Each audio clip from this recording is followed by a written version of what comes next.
தேவனுக்கே மகிமை உண்டாவதாக. சங்கீதம் 130 தொடர்ச்சி. கர்த்தாவை நான் நம்பி இருக்கிறேன்.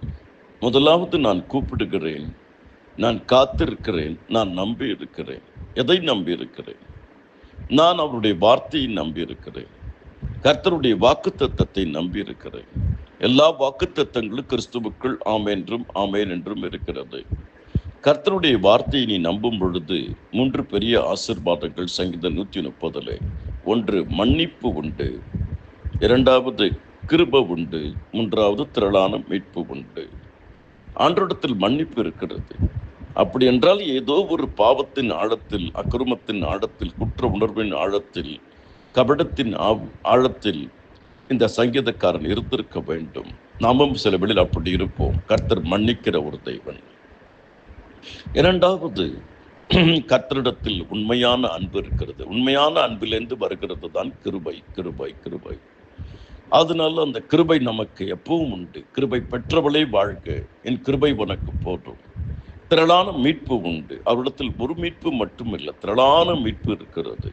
யோபுவுக்கு திரளான மீட்பை கொடுத்தார். யோபுவின் முன்னிலைமையை பார்க்கிலும் பின்னிலைமை எல்லா விதத்திலும் மீட்பு கொடுத்தார். சரீரத்தில் மீட்பு கொடுத்தார், நல்ல சுகத்தை கொடுத்தார். ஆயுஷ் நாட்கள்ல 2 மடங்கு கூட்டி கொடுத்தார். இதன் பிறகு 140 வருஷம் வாழ்ந்தார். அதன் பிள்ளைகளை கொடுத்தார். இழந்து போன பிள்ளைகளை கொடுத்தார். அதே போல எழுந்து போன எல்லா பொருட்களையும் கொடுத்தார். நண்பர்களை கொடுத்தார். கௌரவத்தை கொடுத்தார். அவரிடத்தில் திரளான மீட்பு இருக்கிறது. கர்த்தர் இஸ்ரவேலை சகல அக்கிரமங்களிலிருந்தும் மீட்டுக் கொள்வார். சங்கீதம் 130 திரும்ப வாசியுங்கள். எப்பொழுதெல்லாம் நீங்கள் மிகுந்த பிரச்சனையில் ஒரு ஆழத்தில் இருக்கிறீர்களோ நிச்சயம் விடிவு உண்டு. கர்த்தர் உங்கள் எல்லைகளை விஸ்தாரமாக்குவார். யாபேசின் எல்லை விரிவாக்கினவர். யாபேஸ் இஸ்ரவேலின் தேவனை நோக்கி, தேவரீர் என்னை ஆசீர்வதித்து என் எல்லையை பெரிதாக்கி உமது கரம் என்னோடு கூட இருந்து தீங்கரை துக்கப்படுத்தாதபடி அதற்கு என்னை விலக்கி காத்திரடும் என்று வேண்டிக் கொண்டான்.